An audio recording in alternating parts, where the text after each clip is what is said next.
Bismillah, elhamdülillah ve salatu ve selamu ala Resulillah. Musulman doğanımız soraptır. Pirim senden medet değilmegi şirke giriyermika deyiptir. Musulman doğanlar medet demek Arapça söz. Yardım, gollog, kömek demek. Kur'an ve sünnete göre, ahl-i sünnet akidasına göre ölüp giden pirlerden, velilerden, peygamberlerden medet dilemek, kömek dilemek, yardım dilemek, olara uzaktan yüzlenip olara yalvarmak musulman doğanlar şirk hesaplanıyor. Çünkü musulman doğanlar ölülere kömek et, yardım et, yetişevori, qoravori deyip yüzlenen kişi özü bilip ya da bilmen ol kişileri Allah Teala denediği oluyor. Ol kişilere ibadet ettiği oluyor ve Allah ve Resulünün ruhsat vermedik zadını, Kur'an ve sünnette bize öğretmedik zadını dine koşup doğru hesapladığı oluyor. Ol olsa musulman doğanlar bid'at oluyor.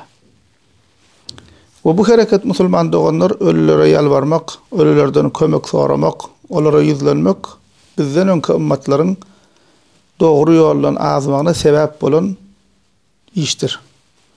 Hatta şun kunna Hristiyanlar hazırem öz işlerini, öz itikadlarına göre ön yaşap geçen öz düşüncelerine göre veli hesaplayan, pir hesaplayan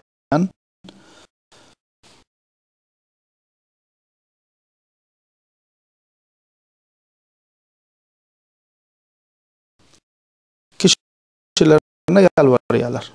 Svetoy Valentin diye, Svetoy Plan diye, hatta kiliselerine onların suratlarını asyalar. Kâbir Hristiyanlar öz öylerine şol kişilerin suratlarını asyalar. Ve bereketin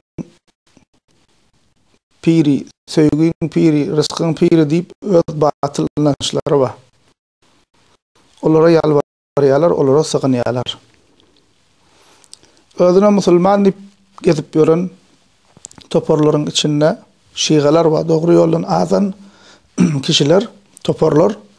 Onlar hem Allah Teala yalvarmalı yerine meded ya Ali, meded ya Hüseyin, meded ya Hasan, meded ya Fatıma deyip ehl-i beyte yalvarıyorlar. Hatta şiğaların has öte geçenler ne diyorlar? Allah Teala gön yalvarmalı değil. Şulun usulün Allah yalvarmalı diyorlar.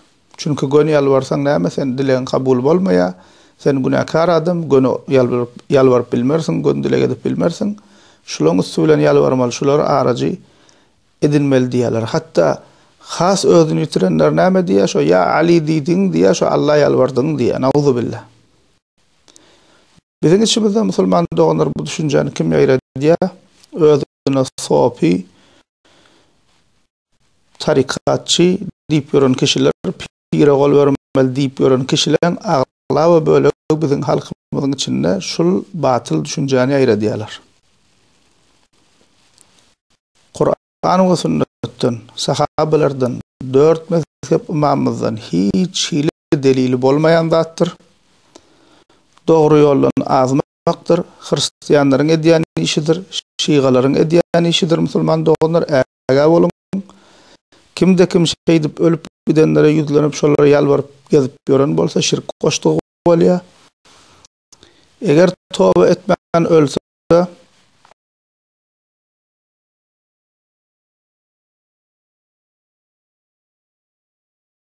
bağışlanmaya, namaz okuyup gören bolsa namazdan puç olacak, hacıdan olsa hacam puç olacak.